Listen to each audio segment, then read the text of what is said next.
Saudari-saudara yang terkasih dalam Tuhan, kita bersama-sama merayakan Hari Raya Pentakosta, Hari Raya turunnya Roh Kudus, dan juga merupakan Hari Raya lahirnya gereja. Maka mari kita menyiapkan diri kita, membuka hati kita untuk menyambut sabda Tuhan pada sore hari ini. Untuk itu mari kita hening sejenak. Saudari-saudara yang terkasih dalam Tuhan, hari ini kita bersama-sama merayakan Pentakosta. Dalam Perjanjian Lama, Pentakosta berarti hari ke-50, 7 minggu setelah panen gandum. Nah, jadi setelah 7 minggu mereka panen gandum, mereka merayakan hari Pentakosta. Sedangkan dalam Perjanjian Baru, bagi umat Kristen, Pentakosta adalah perayaan 7 minggu setelah kebangkitan Kristus, di mana dirayakan hari turunnya Roh Kudus kepada para murid. Maka juga bisa disebut sebagai hari lahirnya gereja. Maka hari raya ini merupakan hari raya yang sungguh sangat penting. Sebelum naik ke surga, Tuhan Yesus berpesan kepada para rasul untuk tetap tinggal di Yerusalem, jangan kemana-mana, tapi untuk tetap tinggal di Yerusalem untuk menantikan janji Bapa. Dan para rasul mentaatinya. Setelah menyaksikan Tuhan Yesus naik ke surga, para rasul kembali ke Yerusalem, ke tempat mereka menginap, dan mereka selama 9 hari bertekun dalam doa bersama dengan Bunda Maria. Inilah cikal bakal dari novena Pentakosta yang tidak terlalu diminati oleh umat rupanya. Selama 9 hari kemarin tidak terlalu banyak yang ikut novena. Novena Pentakosta itu sungguh alkitabiah. Cikal bakalnya adalah para rasul sendiri bersama dengan Bunda Maria. Selama 9 hari, jadi setelah mereka menyaksikan Tuhan Yesus naik ke surga, mereka kembali ke Yerusalem, ke tempat mereka menginap, mereka menantikan janji Allah. Nah, sekali lagi inilah cikal bakal dari Pentakosta atau novena Pentakosta. Dan puncak sekaligus buah doa novena Pentakosta yang mereka lakukan tampak dalam warta hari ini, di mana para rasul dipenuhi oleh daya ilahi, oleh Roh Kudus sendiri, oleh roh kebenaran. Dan berkat daya ilahi, berkat daya roh itu, mereka mampu bernubuat, mereka mampu mewartakan, mereka mampu memberi kesaksian kepada segala bangsa. Sebagaimana diwartakan dalam bacaan pertama tadi, yang diwakili oleh orang Partia, Media, Elam, penduduk Mesopotamia, Yudea, Kapadokia, Pontus dan Asia, Frigia, Pamfilia, Mesir, dan daerah-daerah Libya yang berdekatan dengan Kirene, pendatang-pendatang dari Roma, baik orang Yahudi maupun penganut agama Yahudi, orang Kreta dan orang Arab. Mereka semua mampu mendengarkan apa yang diwartakan oleh para rasul.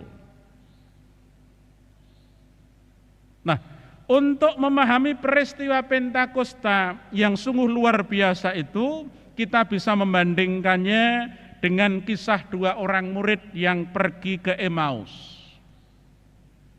yang dalam perjalanan ditemani oleh Tuhan Yesus sendiri.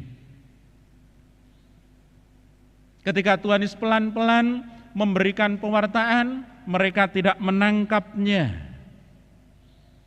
Tetapi pelan-pelan mereka juga memahaminya.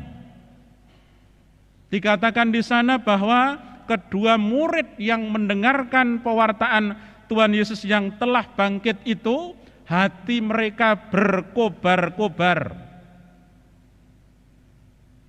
Ungkapan berkobar-kobar menunjukkan bahwa pikiran hati mereka terbuka.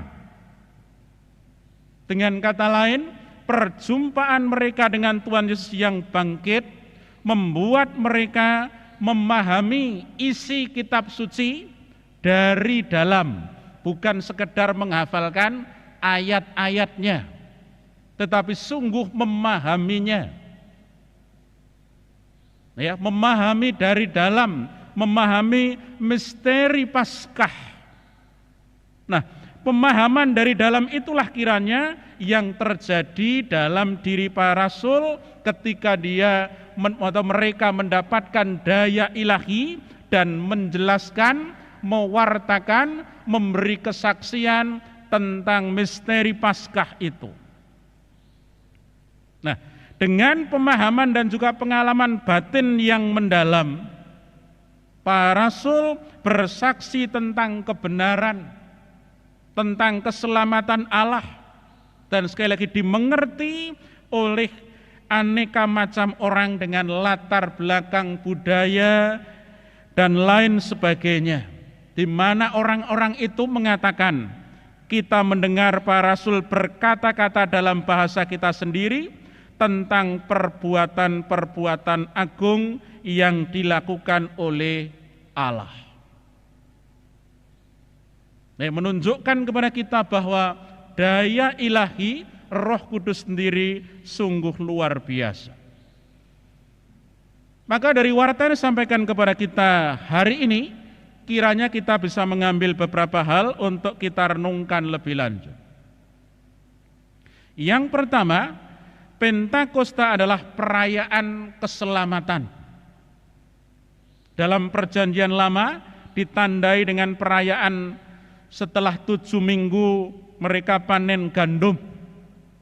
Panen gandum juga merupakan karya penyelamatan Allah. Dengan panen gandum mereka bisa makan, ketika bisa makan mereka selamat. Demikian juga yang dirayakan dalam perjanjian baru, yang ditandai dengan panen rohani yang melimpah. Sebagaimana diwartakan dalam kisah para rasul, orang-orang yang menerima pewartaan para rasul memberi diri dibaptis, dan pada hari itu jumlah mereka bertambah kira-kira 3.000 jiwa. Luar biasa, bukan? Sebuah karya pewartaan yang sungguh luar biasa. Mereka inilah gereja perdana. Maka menunjukkan kepada kita, pewartaan melahirkan persekutuan. Ketika orang mendengar pewartaan, maka orang tertarik untuk membentuk persekutuan. Itulah sebabnya Pentakosta juga disebut peristiwa lahirnya gereja, lahirnya persekutuan umat Allah.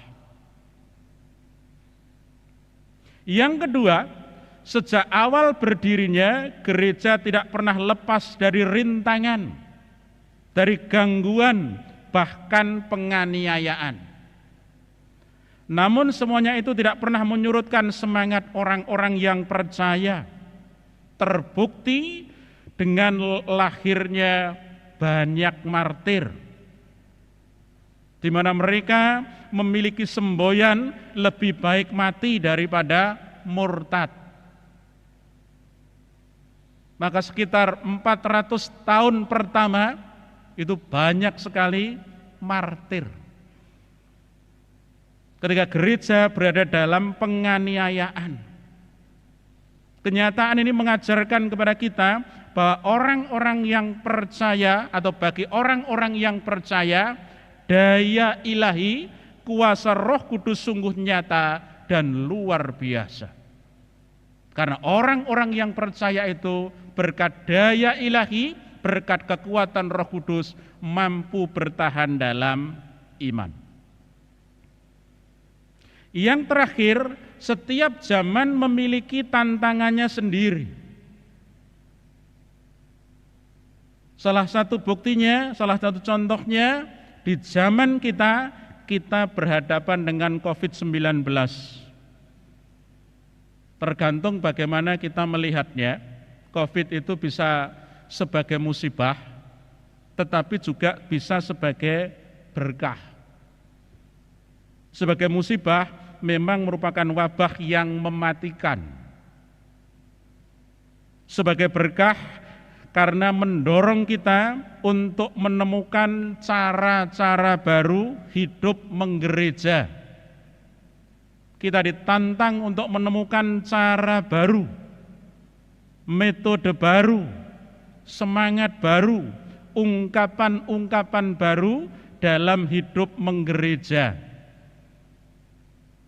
Salah satu contohnya, kita berupaya untuk membagi lingkungan menjadi blok, menjadi kelompok-kelompok kecil, untuk mengadakan rosario bersama. Barangkali juga bisa dilanjutkan untuk mengadakan pendalaman iman bersama, dan lain sebagainya. Cara-cara baru ini mesti kita terus-menerus tingkatkan. Ini tantangan bagi kita. Jadi setiap zaman ada tantangannya sendiri. Kita tidak boleh mundur. Kita harus tetap maju. Tapi ada bahaya bahwa atas nama COVID-19 kita menjadi orang-orang yang paranoid, menjadi orang-orang yang apatis, menjadi orang-orang yang stagnan, menjadi orang-orang yang mandek.